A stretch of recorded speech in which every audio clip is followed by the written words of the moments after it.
So this particular video I am creating for all the people who are new to Hyderabad and they come for job or they come for sightseeing. You plan to go to Golconda Fort, you plan to travel to Chaumila Palace or your Charminar or say Ramoji Film City. Now the worst part of going to Golconda Fort and the best part. So the worst part is you have to climb almost 3 kilometers. There are almost huge number of steps. You go on a Sunday, you are screwed up totally. And if you go on a weekday, you will find no one over there. Now it's pretty interesting. If you enter Golconda Fort and the entry fees is 25 bucks. If you try to do it online, which most of you will think that okay, I'll swipe GPay and I'll do it over there. There's no GPay available over there. So you have to pay 25 bucks, that too in cash. Now here's the worst part. If you go to the nearby ATM, it gives you 500 bucks and the guy over there, he won't give you a change. So please carry change of 25 bucks when you're traveling over there. Now the second thing is the guide will pitch you for 750 bucks or 1000 bucks. It's good if you are in a group, but if you are alone, then don't go for a guide because it's a sheer waste of money. The entire history of Golconda Fort you can find online, and each section of Golconda Fort, it is there online. You first study what all things you want to watch over there, except for people clapping over there, because there's an area where you clap and then there's an echo which happens at different places. Now the worst part is you will find hundreds of people clapping at the same time and you won't know whether the echo you are hearing is because you are clapping over here or somebody is clapping in that zone. As you start walking, the steps are pretty much, I guess, around a meter long, a foot in height and 2 feet in, say, breadth-wise. So you walk one step, then you walk one step and then again you climb.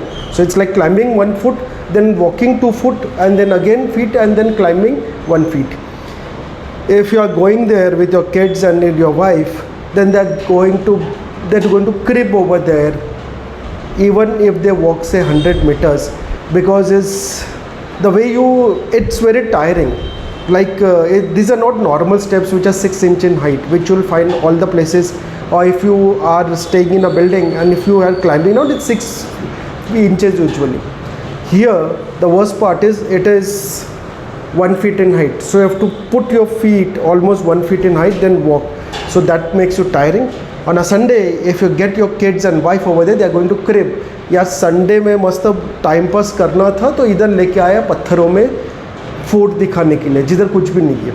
Because literally if you compare the way like history and everything, Golconda, even if you climb on the top area, it's like you can watch the entire of Hyderabad, but still it doesn't make sense. There's nothing like which gives it awe factor. Chaumila Palace gives you awe factor because for people like me, there is an entire collection of vintage cars or their entire collection of bikes. Even the Nizam, when he was coronated in 1967, you have the entire like chambers over there with the Italian marble, the Zoomers and the lamp lighting, chandeliers. So that is what makes at least something of interest, and that's not much amount to walk. But imagine the same area, like Golconda Fort is like 2 times or 3 times of Chaumila Palace, but the time it takes to walk and that open air, and then if it's a hot Sunday, then you'll get fried up. And don't forget to carry a bottle of water, because by the time you reach halfway, you will be thirsty. Literally, like you would have drained your sweat and you will be thirsty. You won't find anywhere to drink. Either you have to climb on top to drink water, you have to climb back down to drink water. Although halfway around you complete 75%, there is a place where you can find water, but it's better that you carry a bottle of water because it will be very useful to fill that water bottle. Now once you come out, so you have seen Golconda Fort, you have taken pictures and everything. The best part to chill out is at the ground level, where there's a lot of greenery over there. There's a huge lawn. You can chill out over there. It's pretty good. Like you'll really enjoy over there rather than going on top just to click 2-3 photos. Now coming out of Golconda, there's a good store nearby where you can have. So in Hyderabad, one bakery is Karachi Bakery, the another one is Osmania Biscuits. So in Bombay, you have say different cookies and everything. In Hyderabad, you won't find people. There's not much amount of fad when it comes to cookies or say biscuits and all. There's quite a lot of fad when it comes to Osmania biscuits or say Tutti Frutti biscuits or say cashew biscuits, pisto biscuits. So that's pretty much when it comes to Golconda and pretty much when it comes to Chaumila Palace. Worth is even at Chaumila Palace, you have to either carry your credit card or cash. There's no GP available. It's a bit surprising in Hyderabad. There are a lot of places. I'll give you more tips about surprises that you'll find in Hyderabad.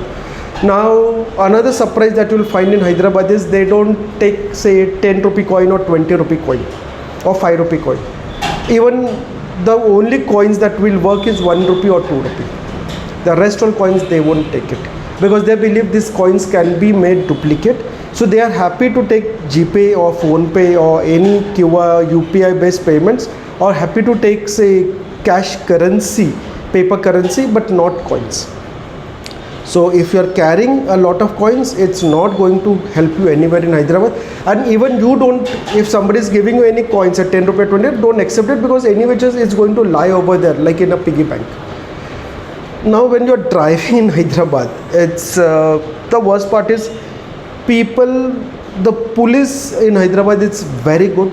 I literally vouch for compared to say Bombay police or say Bangalore or say Chennai police. Hyderabad police is much better. It supports and it helps you a lot. The worst people are the bike drivers. The bike drivers think that the only way to get through, they have a mindset like they are literally walking and that's how they will drive their bike. They won't see left or right. And people will drive like close to like 1 centimeter just from your car or from your bike. So you're driving over here, there's one bike over here just 1 centimeter apart, there's another bike 1 centimeter, 1 inch apart. Even if you shake a bit, they both get shake, or if they shake, you shake and all three collide. Now you'll wonder, you'll have all these surprises in Hyderabad. If you're driving like, if you're driving say Royal Enfield, you'll love to drive in a pace manner, enjoy the ride, hear the sound. But here, whether you are driving as a tram or whether you are driving BMW or driving an Enfield, everyone behaves in the same manner. They're like so they want to get through everywhere. Everywhere they want to get through. And this is the same guy who will go ahead and bang them.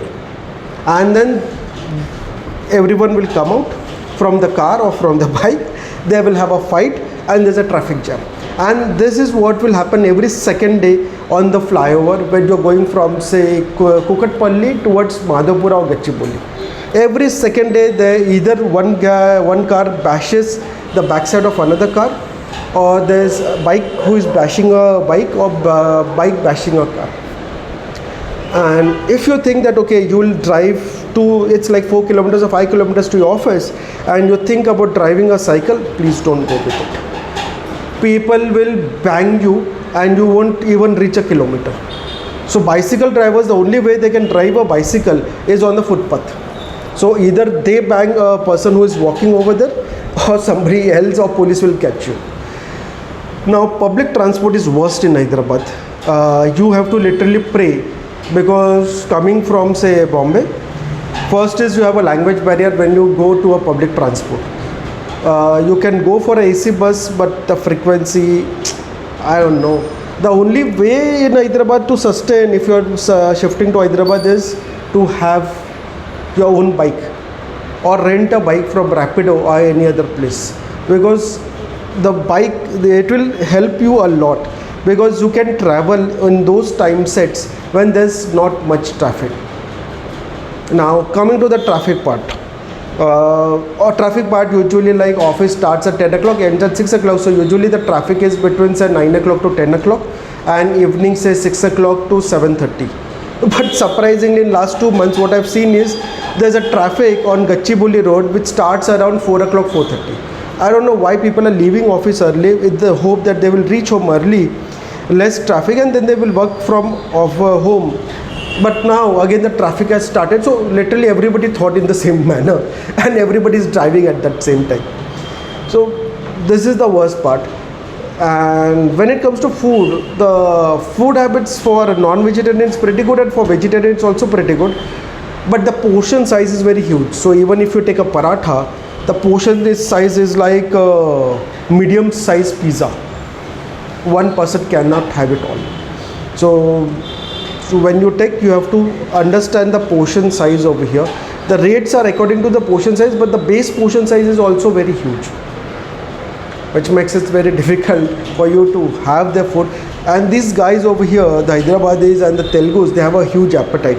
Like whatever food, like whatever amount of rice you used to have in Bombay and you feel full, they will have 3 times that rice. And you have unlimited sambar, rasam and sabzi. So there is a concept called meals. And if you go for meals, it's usually unlimited. So it's like a thali which is unlimited. And it pretty much costs in a, say, good restaurant, pretty much decent restaurant, it will cost you around 150-160 bucks, and you have unlimited veggies and everything. That's a good thing, but you cannot have it all. For somebody who is coming from anywhere in India, if you are coming from south, you can at least have that kind of appetite. But if you are coming from Delhi or say Bombay or say Gujarat or Madhya Pradesh, you won't have that kind of appetite, and this is where you get stuck. So better have roti and sabzi or chicken or something of that sort. Now another worst part is, if you tell roti or chapati, they make a roti out of maida and will fry it on a tawa and give it to you. So you have to specify over here that you want a fulka. Fulka means our wheat chapati, which we bake it in, say, Bombay or Gujarat or North India. So fulka is the word, because they understand fulka, they don't understand chapati. Chapati and roti for them is one and the same. It's a maide ka roti, and tandoori roti is a tandoori roti. Well, these are like in a month's time pretty much good experiences, but worst experiences also. I'll come back to you with my worst experiences. Bye.